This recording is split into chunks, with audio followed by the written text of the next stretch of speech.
हमारे श्री हनुमान जी महाराज, बहुत ध्यान से सुनिएगा, हनुमान जी का नाम लेते ही लोगों के चित्त में भाव क्या आता है? अनंत बलवंत, बहुत बलवान है। दूसरा भाव क्या आता है? बहुत शक्तिमान है। तीसरा भाव क्या आता है? बहुत बुद्धिमान है। ये सब प्रकाशित हो जाते हैं हनुमान जी के। इसीलिए लोग हनुमान जी के सामने केवल अर्जी लेके ही आते हैं कि हे हनुमान जी हमारी पीड़ा दूर करो, हे हनुमान जी हमारे कष्ट दूर करो, हे हनुमान जी हमारे ऊपर ऐसा अनुग्रह करो, आदि आदि सब भाव कहते हैं।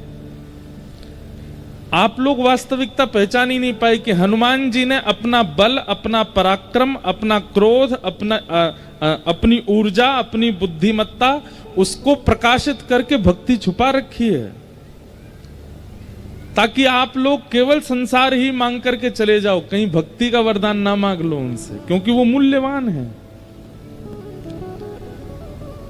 लेकिन गोस्वामी तुलसीदास जी महाराज ने जो पूरे विश्व को याद है, उस हनुमान चालीसा में अंकित कर दिया, प्रभु चरित्र सुनवे को रसिया। रसिया शब्द कोई सामान्य नहीं होता, निपुणता की पराकाष्ठा को कहते हैं। जैसे ये तो पान खाने के रसिया हैं। रसिया मतलब एक तो होता है शौकीन, और एक होता है इतना शौकीन कि कुछ दो चाय मत दो लेकिन पान दे दो, उसको रसिया कहते हैं। हमारे ठाकुर जी को ब्रज में क्या कहते हैं? होरी को रसिया, होरी के रसिया। रसिया मतलब होली के समय पर ठाकुर जी प्रसाद भी नहीं पावे चलेगा, शयन भी नहीं करें चलेगा, दूध भी ना पीवें चलेगा, पूरे दिन होरी खिलाए लो। गोप ग्वालन के बीच में बैठ कर के रंग उड़ रहे हैं, ढप बज रही है, मंगल मंगल होली के गीत गाए जा रहे हैं। ठाकुर जी को उसमें बहुत सुख मिलता है, इसलिए उनको होरी के रसिया। रसिया का एक अर्थ यदि करें तो ऐसा है कि उस भाव के आगे बाकी सब फीका, बस वो भाव देते रहो, उसको रसिया कहते। हनुमान जी महाराज ठाकुर जी की कथा सुनने के रसिया हैं। लेकिन अपने भक्ति रूप को हनुमान जी छुपा करके रखते हैं, कहीं कोई की नजर नहीं लग जाए, और प्रकाशित क्या कर देते हैं? यहां पे नारियल बांध दो तुम्हारी ये मनोकामना पूरी होगी, हमारी इतनी परिक्रमा लगा दो तुम्हारे घर लाला हो जाएगा, हमें चोला चढ़ा दो तो तुम्हारे सारे कष्ट दूर हो जाएंगे, हमें ये करो तुम्हें ये हो जाएगा। मतलब केवल संसारी व्यवस्थाएं पूर्ण कराने की प्रकाश कर देते हैं हनुमान जी, भक्ति भाव को छुपा करके रखते हैं, कहीं कोई ये मांग ना ले। लेकिन भैया हनुमान जी का मूल रूप भक्ताग्रगण्य है, भक्ति के अग्रगण्य है। इसलिए हनुमान जी से कुछ मांगिए चाहे मत मांगिए, आज जाकर के, या अब कथा सुन ली है, अब ये बात जब समझ में आ गई है, तो हनुमान जी से जाकर के कहना है, हे पवन पुत्र हनुमान, हमारे जीवन में कष्ट आएंगे, हमेशा तो आएंगे नहीं, कुछ दिन बाद चले जाएंगे, हम सह लेंगे। हमारे उपलब्धियों में रुकावटें आएंगी, बहुत दिन तक तो रुकावटें नहीं रहेंगी, कभी ना कभी तो ठीक होगा। हम कर्म करके, परिश्रम करके अपने सब जीवन को सुखद बना लेंगे। आप तो केवल हमको भक्ति का वरदान दो। जैसा भक्ति भाव आपके चित्त में है, जैसा प्रेम आपके चित्त में है, जैसे राम नाम के प्रति स्नेह आपके चित्त में, वैसा हमारे चित्त में हो जाए।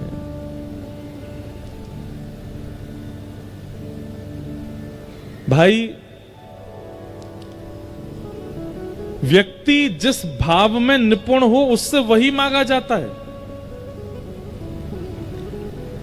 कोई किसान है और उसके यहां पर चावल की खेती होती है, धान की खेती होती है,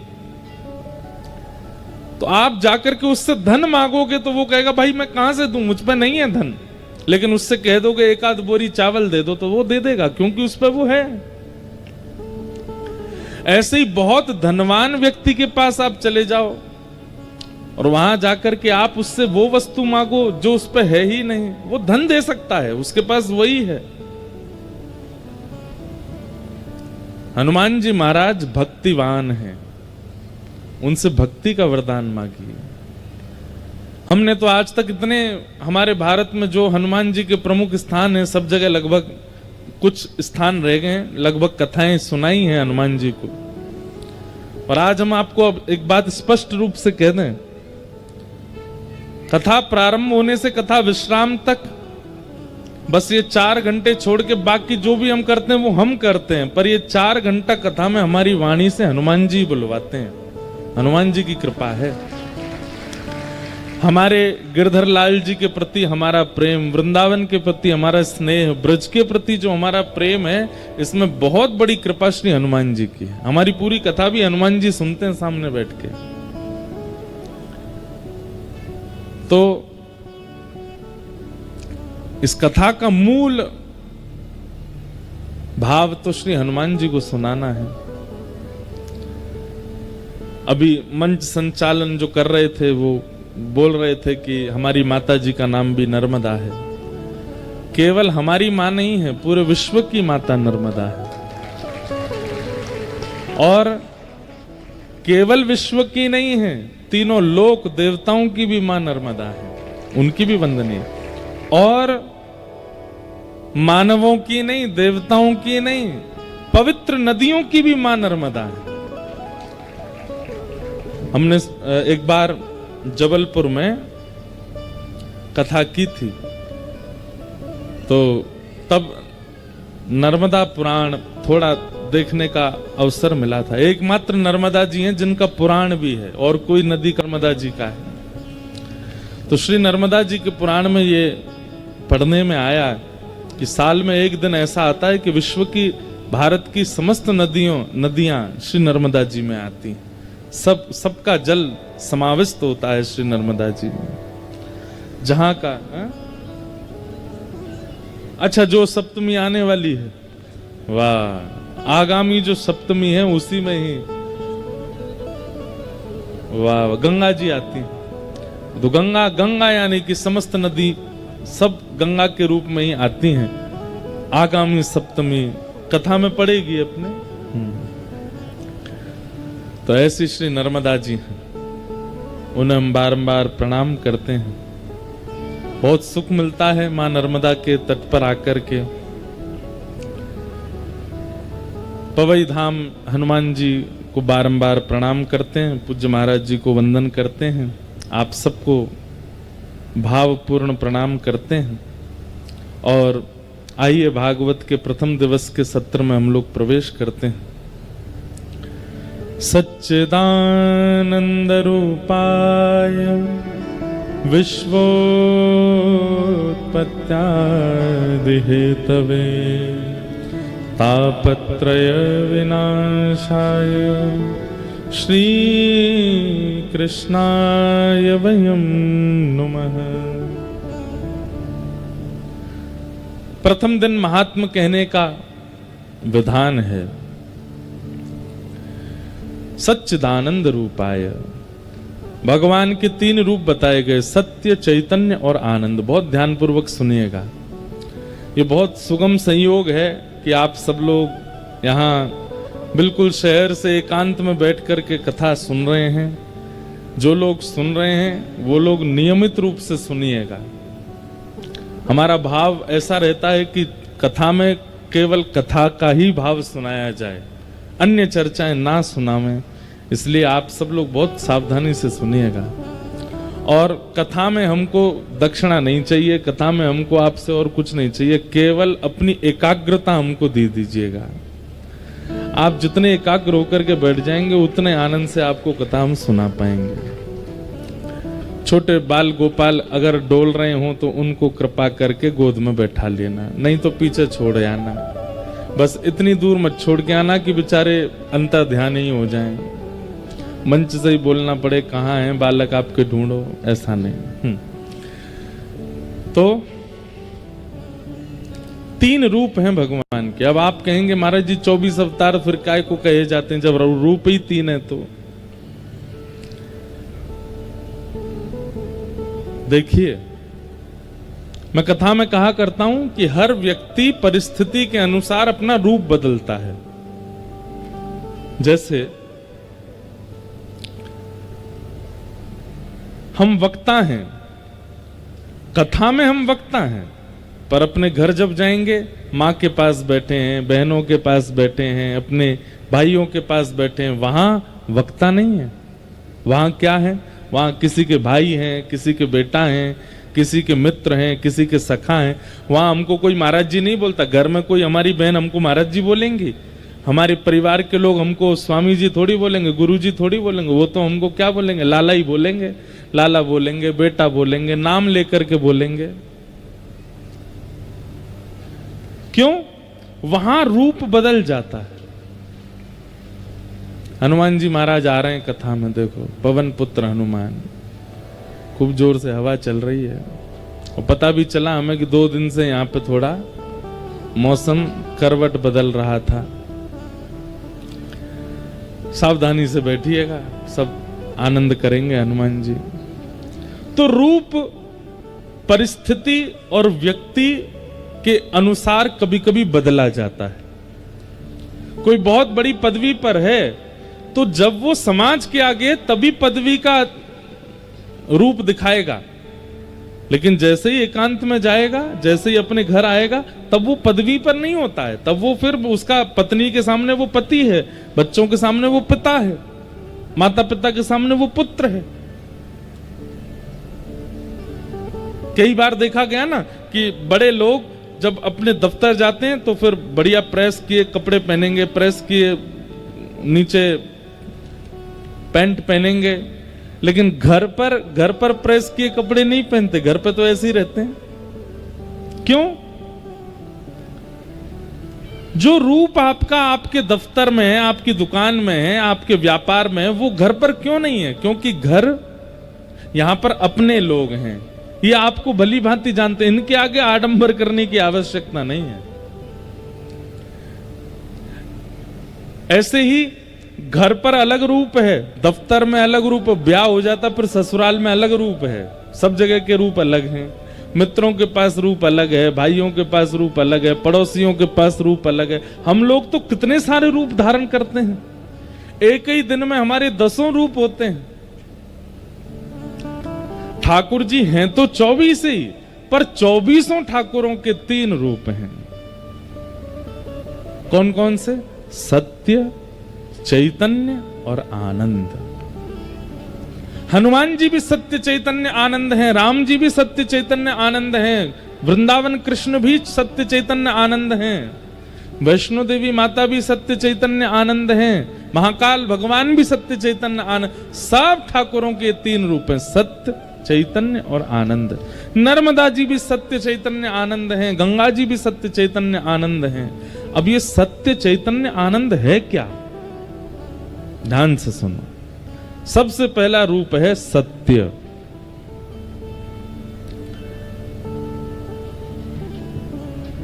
अगर आप हनुमान जी का दर्शन करने जाते हैं और उनके प्रति आपके चित्त में सत्य की भावना नहीं है, सत्य की स्थिति नहीं है, तो आप चाहे कितने भी बड़े पाठ कीजिए, कितने भी अनुष्ठान करा लीजिए, कितना भी भोग लगा लीजिए, आपको हनुमान जी केवल पाषाण ही लगेंगे, कभी अनुभव नहीं होगा उनका। भगवान के प्रति, ईश्वर के प्रति, देवताओं के प्रति, नदियों के प्रति सत्य की भावना सबसे पहले रखनी पड़ेगी कि वो सत्य है। सत्य। दूसरी बात, जिसके सन्मुख जाके, जिसके सामने जाकर के स्वतः अपने आप सत्य मन में प्रकट हो जाता हो, उसे सत्य कहते हैं। दुनिया के आगे आप झूठ बोल सकते हो, दुनिया के आगे आप असत्य संभाषण कर सकते हो। जय हो। हमारे साथ ही बैठे रहियो भैया, हैं भाग मत जाइयो, जोड़ते हवा आवे तो। हम तो उठ नहीं सकते जब तक आरती नहीं हो। प्रेम से, आनंद से सब बैठे रहो, जो होगा देखेंगे। सत्य, जिनके सामने सत्य प्रकट नहीं करना पड़ता, अपने आप प्रकट होता है। जैसे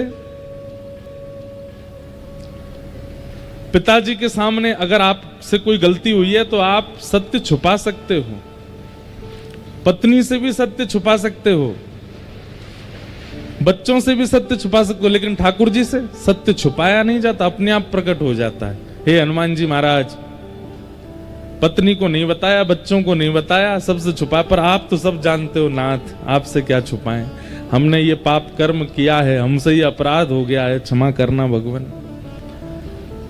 हनुमान जी आपके पीछे पड़े थे कि मुझे सत्य बताओ, नहीं पड़े थे, फिर भी क्यों बता दिया आपने? क्योंकि उनका स्वरूप ही सत्य है।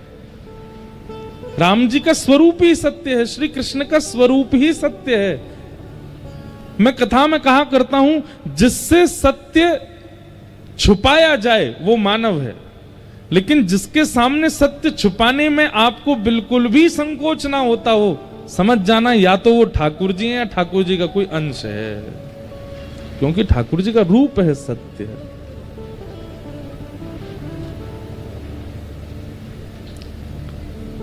सत्य। ठाकुर जी का दूसरा रूप क्या है? चैतन्य। चैतन्य का मतलब क्या होता है?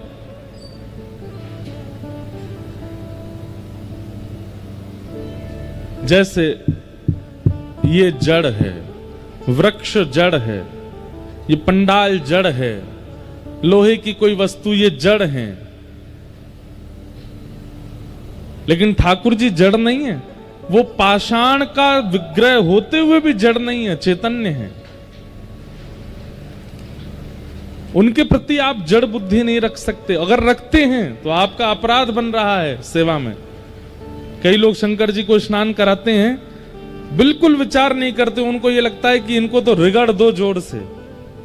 क्यों? आपके मन में ये भाव आता है कि ये तो पाषाण है।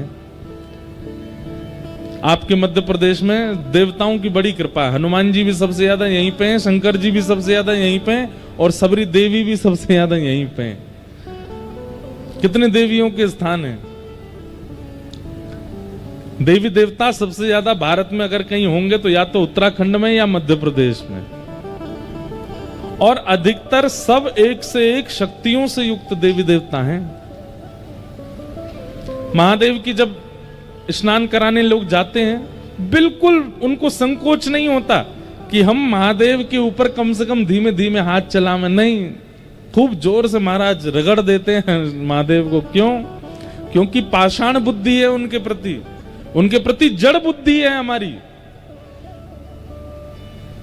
हम तो कभी पंचामृत अभिषेक करते हैं तो दूध, घी, शही, शर्करा, जैसी शक्कर आती है ना, तो मैं ये चीनी तो डालने ही नहीं देता। हम कहते हैं या तो बूरा लाओ या शक्कर लाओ पिसी हुई, ये निष्ठुर जो बिल्कुल चुभती है, ऐसी शक्कर में डालते ही नहीं कभी। और कभी होती भी है तो सबको बोलते हैं हमारे पंडित जी को, भाई इसको पीस दो या कुछ इसको पाउडर जैसा बनाओ।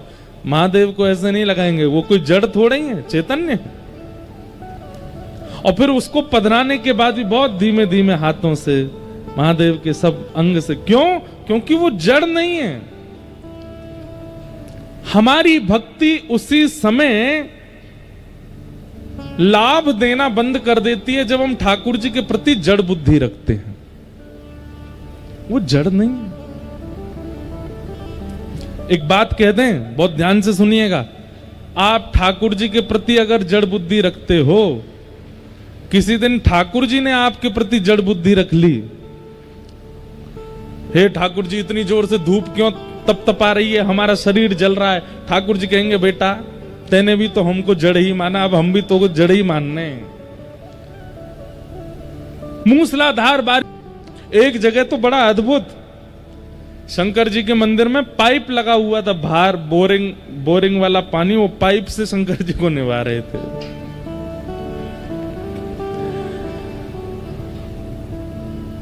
हम भारतीय लोगों में श्रद्धा बहुत है, आस्था बहुत है, पर ज्ञान नहीं है। और ऋते ज्ञानान न मुक्ति, इसीलिए हमारे शास्त्र कहते हैं कि ज्ञान के बिना जब आप सेवा में जाते हो तो कहीं ना कहीं मुक्ति में बाधा बनती है। अब देखो इसमें दो पक्ष हैं।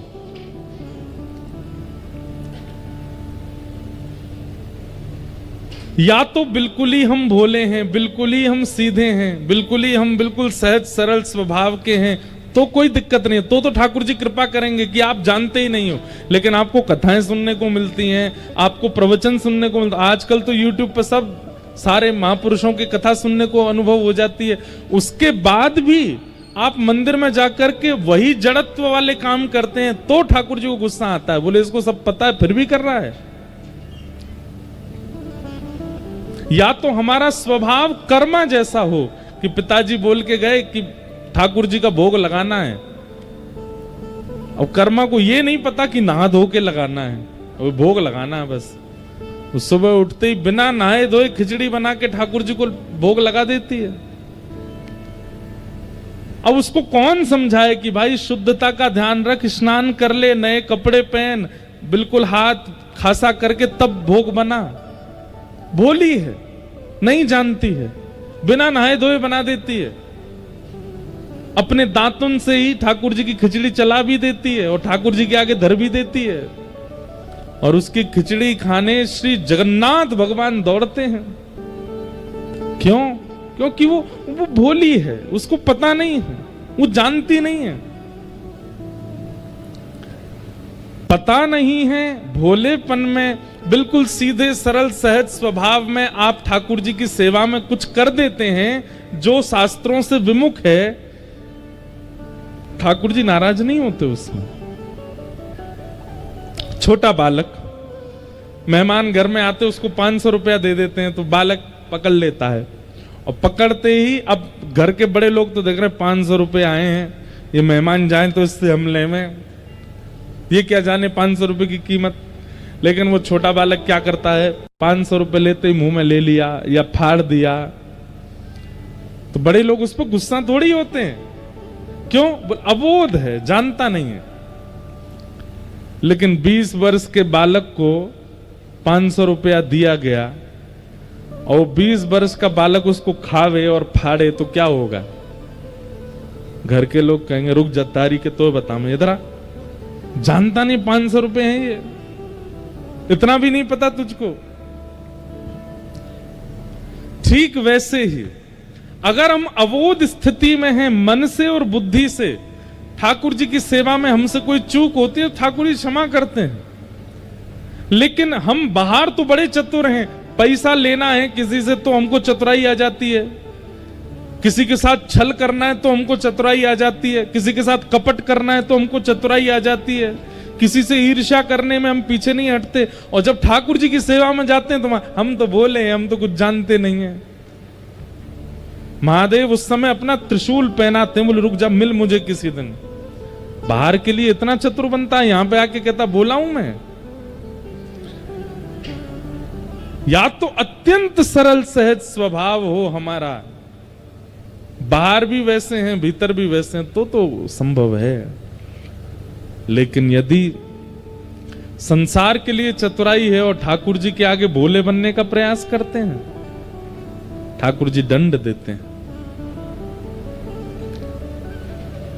चैतन्य, ठाकुर जी को चैतन्य मानिए, वो जड़ नहीं है, वो पाषाण में व्यवस्थित होकर के विराजमान हैं। अपने भक्ति भाव से प्रेम भाव से उनको चैतन्य करो, चैतन्य मानो।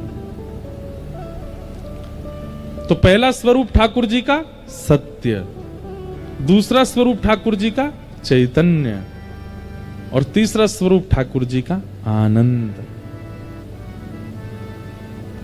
आप लोग कथा में बैठे हो, अभी थोड़ी आंधी सी आई,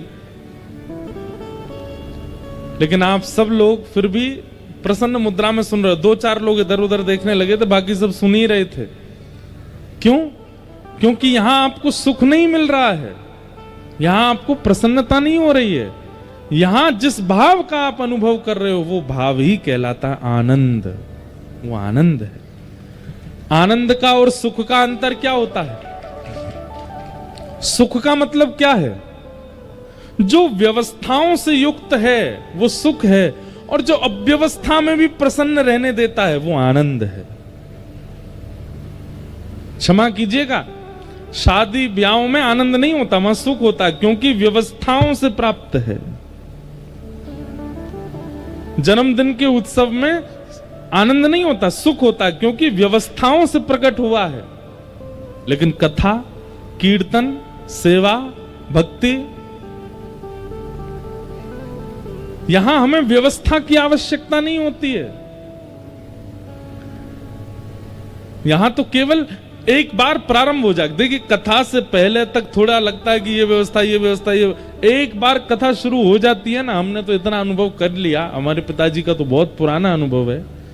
कथा प्रारंभ होते ही फिर तो वो नर्मदा की गति की तरह बहती है, आगे चाहे पत्थर आवे, चट्टान आवे, सबको चीरते हुए निकल जाती है। कथा अपनी गति नहीं छोड़ती। क्यों? क्योंकि व्यवस्थाएं नहीं चाहिए, पहले चाहिए, प्रारंभ होने के बाद नहीं चाहिए। और जो बिना व्यवस्था के भी प्रसन्न करने की सामर्थ्य रखे, उसी को आनंद कहते हैं। आप लोग फर्श पे बैठे हो, जमीन पे बैठे हो, हमारे तो फिर भी एसी लग रहा है, आप तो पंखा में ही बैठे हो। हमारे तो फिर भी पीछे मसनद है, आप तो बिना कमर टेके बैठे हो। लेकिन फिर भी आप इतनी प्रसन्न मुद्रा में क्यों बैठे हो? क्योंकि ये आनंद है,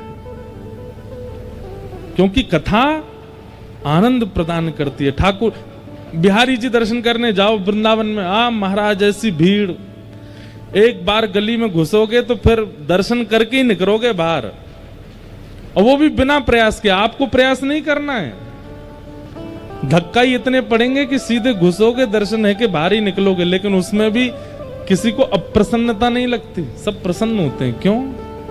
भगवत संबंधी भावों में जो प्राप्त होती है प्रसन्नता, उसी को आनंद कहते हैं। सच्चिदानंद रूपाय विश्वोत्पत्त्यादि हेतवे तापत्रय विनाशाय श्री कृष्णाय वयं नमः। तीन रूप हैं, सत्य, चैतन्य और आनंद। तीन कर्म हैं ठाकुर जी की। क्या? विश्वोत्पत्त्यादि हेतवे, उत्पत्ति, पालन और संहार।